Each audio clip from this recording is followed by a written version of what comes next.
6 minutes past 7. We'll say a very good morning to a very important man, broadcaster, historian, fellow at the New Culture Forum, a man who wouldn't lower himself to tell a dad joke. Rafe Heydel-Mankoo, a very good morning, sir. How are you? Always a pleasure, Jeremy. You haven't got a dad joke, have you, Rafe? You don't. I'm full of dad jokes, actually. I'm the worst culprit when it comes to joke.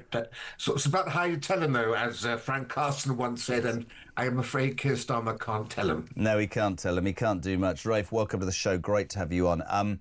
Two really big stories today, some others as well, but 4 million of us to be denied a vote in, I mean, what can only be described, this, 27 councils will be banned from holding elections in May. He talks about reorganising. He talks about, there's no point in somebody being elected to serve for just a matter of months. We all know this is nothing short of him panicking because he will lose hundreds of seats. But more than that, Rafe, this is absolutely an attack on our democratic rights, isn't it?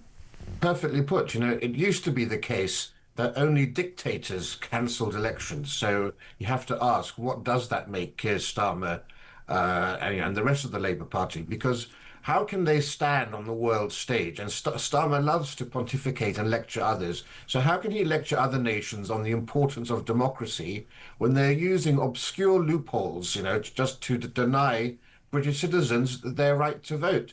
Democracy can never be cancelled because a government is somehow fearful of the verdict of its own people. And of course, there's also madness to give this authority to local councils. It's local councils deciding whether or not they're going to hold local elections. I mean, talk about giving turkeys the right to vote for Christmas. I mean, of course, they're not going to vote for that when they know that it's probably a shoo-in that they're going to be turfed right out of office. Let's be clear. This is the introduction of third world politics into Britain. And of course, it follows on just from a couple of years ago when you had whistleblowers like Raja Miha, who was investigating the rape gangs, revealing how Labour politicians, Labour council figures in the north of England turned a blind eye to the industrial-scale rape of young Pakistani gangs in exchange for receiving large numbers of postal votes harvested by those gangs and community leaders. This is the sort of politics we associated with the 19th century rotten boroughs of England. Yeah. And it's alive and well in 21st century Britain, primarily in Labour strongholds. It really does. I think when you do a show like this every day like we do, you don't want to ever get to a point where things are trivialised.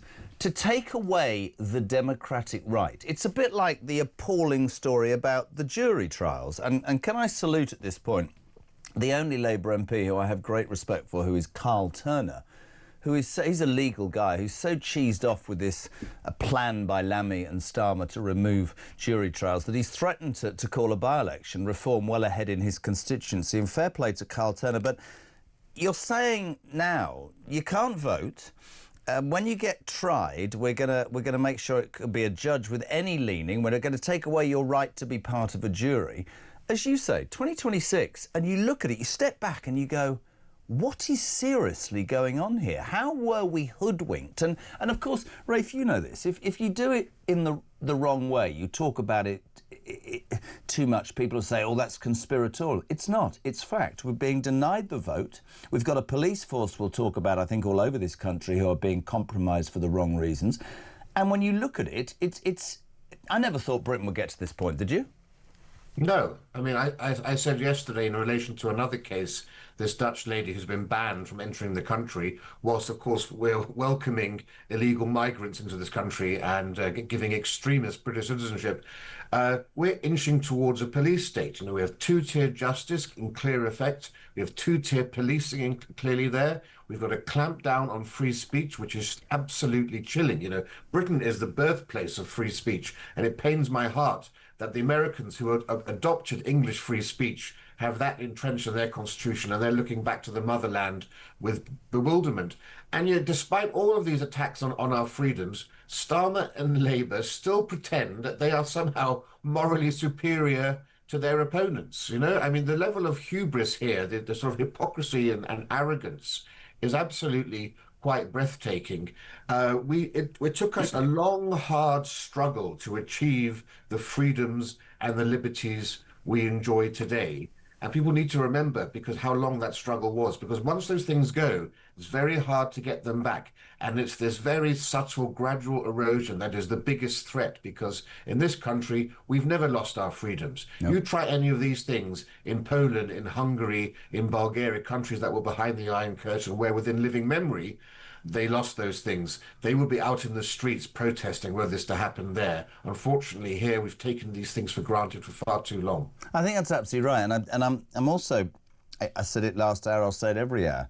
I do believe the text that I was sent weeks ago about the silent majority. I do believe that interesting, I thought the British public for a long time was switched off from politics, Rafe, you know, in terms of the expense account and just not really interested. But I think there is a real sense in this country of unfairness. I think that's a really important word, fairness. I think people are, you know, and whereas they were being told, oh, that's outrageous, I think people can now stand and say, let me get this right. I go to work, I pay my taxes, I bring my kids up as best I can. I'm sure they're on the iPad too often, but I do my best and I don't break the law. And actually, I really feel like I'm being just put right at the back of any queue that exists, not just with illegal migrants, with the fact that if I try and set up a business and be aspirational, I'm crushed by this government. If I run a corner shop, people can come and nick stuff that I've worked all my life for, and the police will do absolutely nothing about it, that I'm supposed to fund through greater and greater tax things that I don't benefit from. And I think that,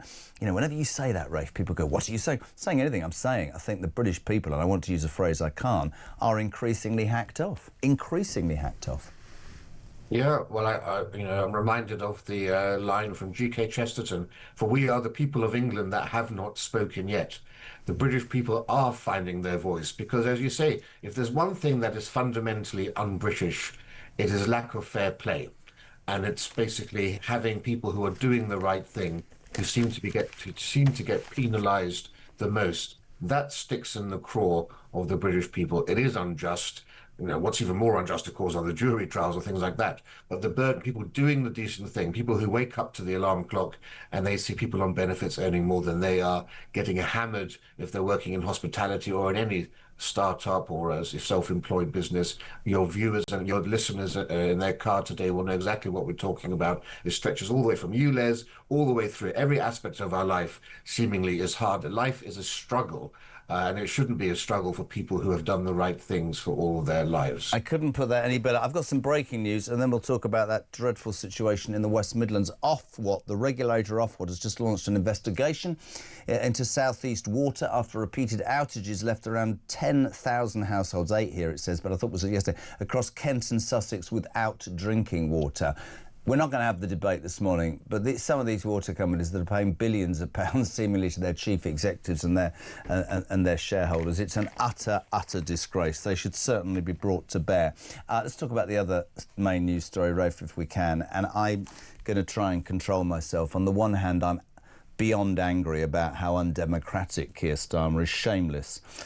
This is the story, Rafe. You know it well. I'm sure people who have heard it already will go whatever, but people tune in the whole time. So let's just say this. There was a football match destined for Aston Villa in the West Midlands between Maccabi Tel Aviv, an Israeli team, and Aston Villa. The police announced a couple of weeks before the match that taking advice from local community leaders, it would be best if Maccabi Tel Aviv Jewish Israeli fans didn't come. Cue lots of people digging and finding videos from Muslim. There was one particular one we paid with, as bad as that bloke in Glastonbury, very outspoken. And then it came to pass that this guy, this chief constable who's on screen now, Craig Guilford, was summoned before MPs and that he lied. Yesterday it transpires that his force used AI, right, to make up a football match that didn't exist where he could point at crowd trouble to ban, in an anti-Semitic way, these fans. We all screamed yesterday, sack him. The Home Secretary, Shabana Mahmood, stands up and says, I can't. I've got no confidence in him. Well, you are the Home Secretary. You could have voted on it. We then have the Police and Crime Commissioner, my favourite, saying, yeah, I'll talk about it at the end of the month. He's a Corbyn fan. Most of all, I love this, from the Labour MP, Ayub Khan. He says that this poor man is being thrown under a bus. This is the Labour MP Ayub Khan, ladies and gentlemen. This is truly a sad day for British politics, and despite all the rhetoric we have in this House, Brummies know the truth, that this is nothing but a witch hunt, and the Chief Constable is being thrown under the bus. The Home Secretary knows all too well that West Midlands Police have a reputation for working with all communities. I'll just leave this to you, Rafe, because my mouth might as well be 8 feet from my jawline. I can't even. This is anti-Semitic. It is fundamentally, in my mind, a police force who are in the pocket of a certain demographic. And if it gets worse in this country, it is going to cause trouble. That is not anti-anybody or racist. That is factual, isn't it? It's absolutely correct. I couldn't have put it better myself. You know, West Midlands Police is neck and neck with West Yorkshire Police for the worst police force in the country. Both of them have taken the knee to radical Islam. I'd like to say this is, this is an aberration. It's not. West Midlands Police in 2024, you'll remember, during the riots there following Southport, you had Muslim armed vigilantes with weapons and in full sort of military gear roaming the streets. And the police said they weren't going to take any action, and they expected the communities to police themselves. Can you imagine them going to the white areas of Southport, saying, don't worry, they can police themselves? Or you can give your weapons into your local mosque. Imagine. This is the state of affairs in Britain right now. It absolutely stinks to high heaven. West Yorkshire Police, West Midlands Police, they've all taken the knee to radical Islam. And what happened to those days when people took accountability? There's, people have lost trust in our institutions because they see them as being corrupt. They see them as being two-tiered. There was a time when something like this, and this is not just Labour and the police, this happened under Boris Johnson as well. Ministers, police, constables, no one takes responsibility or accountability. This wouldn't have happened 15 years ago. They would have been out on their neck. And let's be clear here, who are these community leaders? Right? There's no transparency here as to who's been consulted. Sounds to me that the community leaders Craig Guilford's consulted, they probably all have hooks for hands, it sounds like, because he's gone to the very worst elements of this society.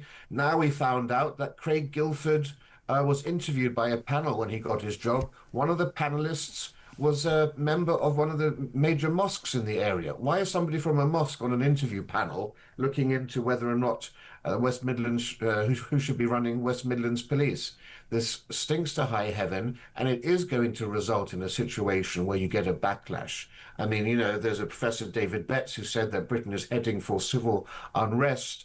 And it's not going to be a civil war in the same sense that you think of it in America, but it's much closer to Northern Ireland sectarianism, if you remember, where you had Catholics versus Protestants attacking each other and the military in between. And if these things are left to go unchecked, and if this sort of disgraceful behavior carries on, you will get something like that in this country between radical Islam on one side, which is already well developed. They've got their own militias, they can carry out attacks and so forth, and the small but growing white identity movement, which is still in its infancy, take about 10 or 20 years to get up to the same levels as radical Islam. But that's a very real threat for our inner cities, to have those two forces going at hammer and tongs with the British Army in between. We don't want to see that. I never expected I would see such a situation. And me neither. And I, for all the criticism of me, I just want a police force that polices the difference between right and wrong, okay? I don't want this debate to be every single Muslim or every single white person is this, that or the other. There are many, many, many hundreds of thousands of Muslims in this country that have brought great things to this nation. Their silence worries me, I won't lie. But we have to be honest about this. And I said it earlier, Rafe, that the Rotherham rape gangs is one of the biggest stains on our society. When that police chief told me it took them 8 years because they didn't want to upset a certain demographic or race or creed or religion, that is an abdication in my mind of what the police are supposed to do. Brian in Worthing's got a question for you. Could you ask Rafe why the police are so-called politicians, the civil servants, and it seems to me just about everyone else seems so scared at this moment of Muslim communities? That for you, Rafe, from Brian.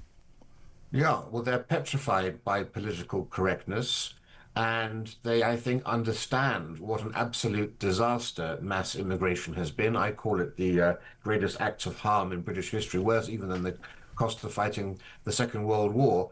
And they know essentially that they may not be able to handle. And as you say, the majority of Muslims in this country are well adjusted and integrated. That's to be celebrated. But remember this, there are 40,000 Muslims on the MI5 terror watch list. And there are around 4 million Muslims in the country, which means essentially that 1 in 100 Muslims is on the terror watch list. We know from polling that 9%, still a minority, but 9% of British Muslims identify as jihadis, support terrorism or extremism. That's around 350 to 400,000 people on the streets. It's about half the size of the standing full-time regular British army.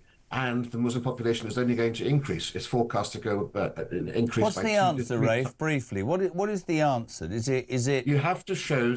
Firstly, you have to show no fear or favour. You have to understand that British laws apply equally to everybody, and everyone will face the full force of the law. That there will be no taking of the knee, and there will be a forceful response to any demonstrations of sectarianism or anti-Semitism, misogyny, homophobia. All these things have risen in recent years. That's how you do it. You do it through strength. You don't put your head in the sand now, because in 25 years the situation is going to be a hell of a lot worse. You need to start right now to flex that muscle. In the same way, you look at the police forces in Germany, in the Netherlands and elsewhere. They don't mind at all taking a heavy hand towards people who are being violent and aggressive on the streets. We need to do the same thing. I couldn't believe all the debate around having a water cannon and when Boris Johnson wanted to have it. What's wrong with having a water cannon to defend your streets? Remember the police forces that tackled those poor miners in the miners' strike. If we had that sort of strength of policing today on the streets, you wouldn't have Muslim and radicals on the streets, or Just Stop Oil or Extinction Rebellion on the streets. Couldn't agree more. Love having you on, mate. We want you on regularly. We thank you. It's class in a glass. Rafe Heydel-Mankoo, a very good morning to you. And